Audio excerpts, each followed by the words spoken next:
Bonjour pour 3 minutes d'Halakha. Nous venons de célébrer les 7 jours de Pessah en Eretz Israël et 8 jours en diaspora. Nous avons un petit Pessah, le 14 Iyar, qui va représenter Pessah Sheni, qui est, pour ceux qui n'ont pas pu présenter à temps, le Korban d'expiation pascale.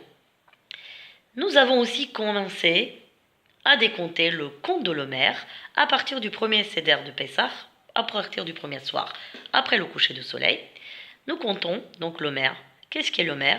L'Omer était une mesure de blé qui était présentée en tant que Bikurim au Beth Amikdash le jour de Shavuot, 49 jours après le premier décomptage. Pourquoi 49 jours?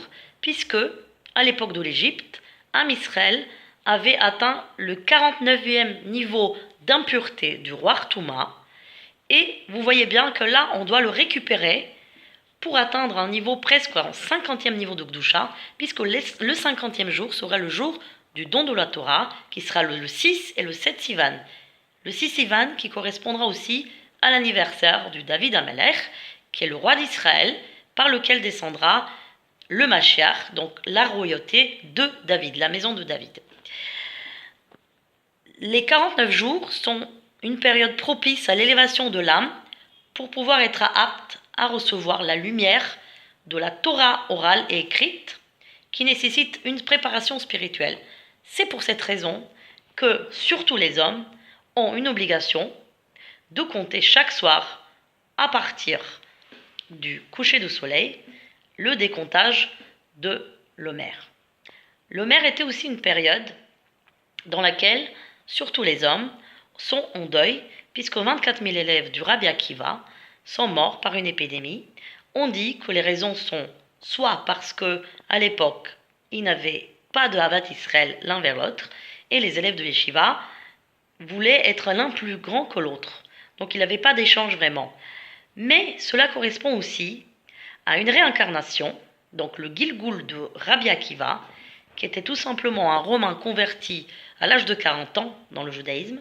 Eh bien, Rabbi Akiva à l'époque, dans les Gilgul précédents, était non seulement Zimri, celui qui a remué un petit peu une sorte de révolte et qui s'est mélangé avec des goyotes, c'est-à-dire des femmes non juives, dont la plus célèbre était Cosbi, cette femme que lui-même va retrouver dans sa vie, qui serait la femme d'un général romain avec laquelle il va se remarier pour une deuxième fois pour faire expiation de cette faute.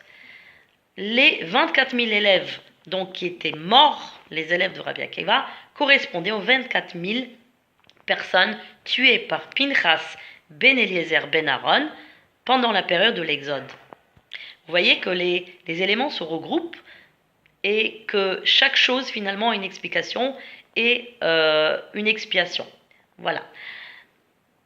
Pendant cette période de l'Omer et cette épidémie donc qui a décimé 24 000 élèves, nous avons à partir du 3 Iyar, qui sera la date d'anniversaire de décès de Rabbi Shimon Bar Yochai, le maître du Zohar, un des plus grands kabbalistes qu'on compare aussi bien en Gilgul à Moshe Rabbeinu, encore une fois, et qui était un des 5 élèves de Rabbi Akiva les plus prometteurs en Torah.